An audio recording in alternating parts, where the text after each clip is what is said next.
Right, so stop the boats, is it? Stop the boats. Stop the boats. Over and over again. It's the Tory version of we'll build a wall, and it's just as wickedly nonsensical, pointless, and mad as anything else Donald Trump would have come out with. You know what the worst part of that phrase is to me? Those boats have people on them, and they don't even warrant a mention in that god-awful racist slogan. They aren't seen as people, of course, by this lot, though. They're about as welcome as a dose of the clap to this government and treated about as well as some kind of a germ, as we all know. It's called the Illegal Migration Bill, but will end up being called the Stop the Boats Bill, I'm sure, given it's all they seem to say. Like some horrendous pullstring talking doll, less Barbie, more sadistic Suella. It was interesting that in her Home Office video that she released setting out this fascist policy, that Suella Braverman had the nerve to mention Afghanistan as a country we helped when we abandoned so many of those that helped us and have only managed to meet our goal of housing 5,000 Afghans a year as promised to them for their assistance in fighting the Taliban by letting those who have been forced to enter the UK illegally on small boats, since we offered no help for so many of them to get here, to stay. Braverman also in her vid uses words to intentionally stoke up hatred, riles society's knuckle draggers using terms like jumping the queue and gaming our asylum system. None of this is true. It's not a game. And how they get here is literally the only way they are able to. It also endangers people already here, waiting for their asylum claims to be processed, stuffed in hotels as they are with the backlog of claims to deal with as we have. A backlog, again, the Tories are entirely responsible for. Yet Braverman has the temerity to whinge this is costing us £7 million a day to pay for. It's your mess. It's your government that has caused that. We've already seen what happened when Patriotic Alternative attacked a hotel in Knowsley. We've already had the fash out on the streets blaming migrants, and of course the much larger numbers of anti-racists going out in protest to face them down, and more power to their elbows for doing so. Legends, every last one of them. Sunak stands behind a podium saying, "Stop the boats," like a walking, talking advert for the National Front. It was the most sickening, disgusting sight. If only the boats he was interested in stopping were the ones being used by the likes of Michelle Mone, funded at our expense, and not people who may have fled war zones, desperate at a chance of a new life.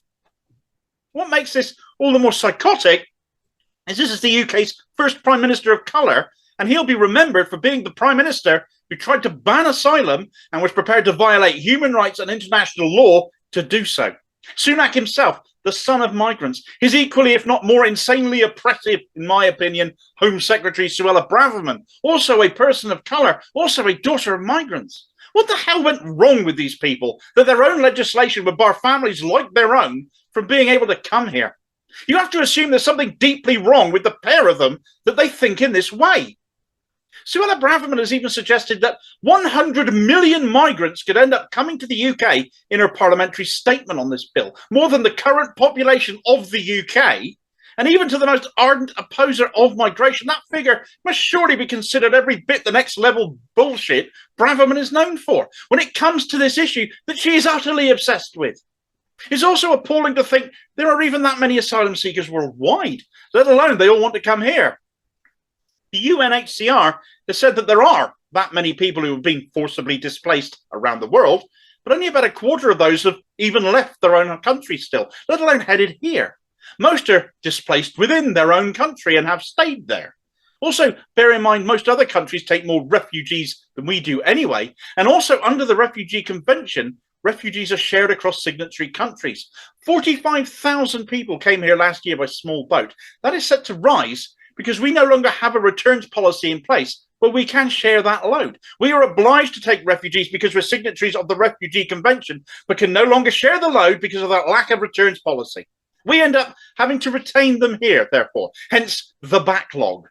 Blame the Tories. Most of those 100 million displaced people will be rehomed in their own country. Of those that leave, most will be rehomed in an immediately neighbouring country, and so on and so forth. We really don't take proportionally very many at all here ourselves. Any chance of that being addressed? Don't be silly. Braverman's response to John McDonnell in Parliament when he asked her to tone down her language for fear of endangering asylum claimants already here was to tell him that they will not stop coming here until the world knows if you enter Britain illegally, you will be detained and swiftly removed. Removed back to your country if it is safe, or to a safe third country like Rwanda. That is how we will stop the boats. She couldn't give a damn. Braverman also said of the backlog and asylum claims that the Tories have created was to say the backlog we are dealing with bears no comparison whatsoever to what the Labour Party left us with in 2010. Yes, that old chestnut again. Blamed the last Labour government 13 years on. Here's a chart she might like to take a look at. She's right that it bears no comparison to when Labour was in charge, of course. If you check those dates, the Tories have made it dramatically worse. Think about what that means to ban asylum. Think of what it would mean in a historical context. If it had come in before now, stop the boats, they keep saying, well, what if those boats had been coming from Dunkirk, for example? What if it had been carrying kids from the Kinder transport? Under the terms of Sunak and Braverman's appalling racist bill, they would not have been welcome. People fleeing Nazi Germany then found safe haven here, as we stood against and fought that under, it has to be said, the Conservative administration of Winston Churchill. Yet now we have a Conservative administration that would be more at home in that same Germany, as it instead embraces their barbaric and evil thinking. There is absolutely nothing British or patriotic about any of this. I'm not the first person to make this parallel, and far from the most high profile, but one notable person who has spoken out on this is Gary Lineker, who is to be spoken to by his bosses at the BBC for making the connection with Nazi Germany as well. But he's bloody right. And if the BBC's upper echelons of management weren't stuffed so full of Tories itself, it'd have the balls to agree with him and challenge this obscene Tory narrative as well. Instead of threatening to censure, one of their presenters was wringing their hands. Screw them, get your news elsewhere. And as much as some will refuse to admit it, Boris Johnson's Brexit deal is the biggest reason boat crossings have increased. Look at this graph. Look at the dates. Let's not pretend this is an old issue or an irrelevant one. We have no returns policy with the EU, as I've said, and we should be negotiating a new one. You don't need to be a member of the EU to have a returns policy with the EU. We never needed to bend the agreement we had for Brexit to be enacted. But again, Johnson never read the detail. His negotiators apparently didn't realise the importance of any of this, just wanted to ditch everything, no doubt with silly, gleeful grins on their ideological gamonati faces, and is driving more people now to try and get here, too many losing their lives in the process. Wouldn't you, if you knew the country you were heading to was definitely where you would end up? Because as I said before, the load was shared amongst other countries previously, but we can no longer do so. Any mention of addressing this whacking great legislative elephant in the room in this Stop the Boats bill? No. No room with all the racism they were shoehorning in and the absence of anything resembling common sense, logic, or empathy. They also had the opportunity to set up a processing centre in France to deal with asylum claims. Let's not forget. The French offered this, but the Tories turned that down too. They just don't want these people here. Remember that would have also stopped the boat crossings, making a mockery of it ever being about saving lives. It's always been about slamming the door in faces. The UNHCR are profoundly concerned by what Sunak and Braverman have said. It would clearly breach the Refugee Convention and undermine long-standing British humanitarianism, though that seems awfully thin on the ground these days. It does, in their words, amount to an asylum ban, a violation of the very conventions we're signatories of. In a statement, they've said, the legislation, if passed, would amount to an asylum ban, extinguishing the right to seek refugee protection in the United Kingdom for those who arrive irregularly, no matter how genuine and compelling their reason might be, and with no consideration of their individual circumstances. They say we need to stop the boats because nothing is more important right now than that. Sunak and Braverman prioritising their racism above all else when we're crippled by a cost of living crisis. Our energy bills, our rents, our food costs are all sky high. Yet nobody is allowed a pay rise, promptly strikes the country over in all manner of services and industries. That should be your priorities, not this. The only reason you think this is more important is because you think it will win you desperately needed votes right now, flagging in the polls as you are. You think this is what the British people really want.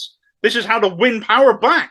But the only ones who want it are your National Front types, your GB News types, your Nigel Farage types, your patriotic alternatives, your Richard Tice sorts, anyone at risk of scuffing their knuckles on their doorstep as they come and go, not ordinary people with empathy in their hearts and without essential parts of their souls missing. The Tories say, we need to stop the boats so we can take care of our own. Yet for 13 years, they've driven the disabled to their deaths, benefit claimants to starvation, homelessness to rise, food bank use to soar, so they aren't taking care of their own anyway. Austerity is to blame for that. All of it. Tory inflicted, not refugees and dinghies. Yet this lot think you're stupid enough to believe otherwise. You won't stop the boats with these racist policies. You won't stop the boats with your fascist language. You won't stop the boats without a proper return scheme, and you won't stop the boats by prioritising the deportations you dream of over that.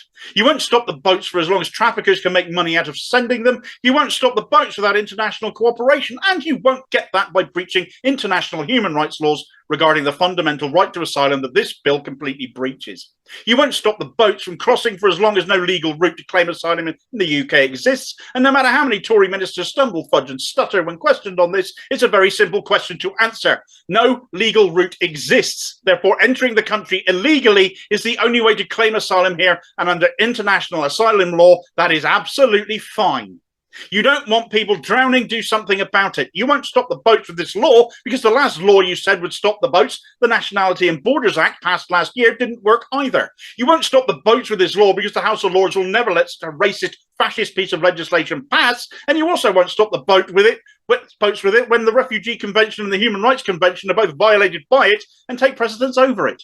Suella Braverman won't stop the boats because she has no understanding of any of the underpinning issues driving refugees to come here or go anywhere else for that matter, making her unfit not just as a Home Secretary, but as a human being to even pass comment on this situation. You won't stop the boats with any policy fueled by fascism instead of facts, but that policy will always fail. You won't stop the boats by constantly selling weaponry used to then displace more people. If you don't want refugees on boats, stop helping to create more of them. You won't stop the boats because there is no chance of this passing into law before the next general election next year. This is just an exercise in whipping up hatred and endangering lives. You want people to think twice about coming here out of fear, just proving you have no idea what they are running away from to begin with. You won't stop the boats with this because should it ever become law, the ECHR will rule it illegal anyway because it clearly breaches those agreements already mentioned.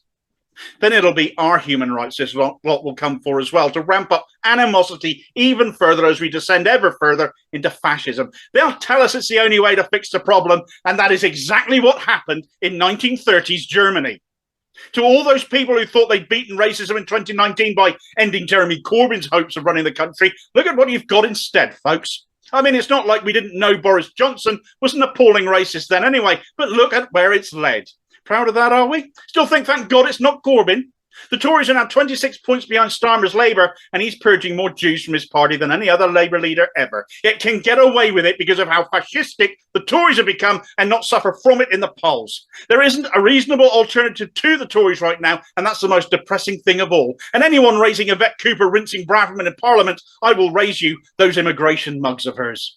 The UK is a rogue state taking inspiration from Nazi Germany in its ideas and priorities and dressing it all in a union flag and calling it patriotism.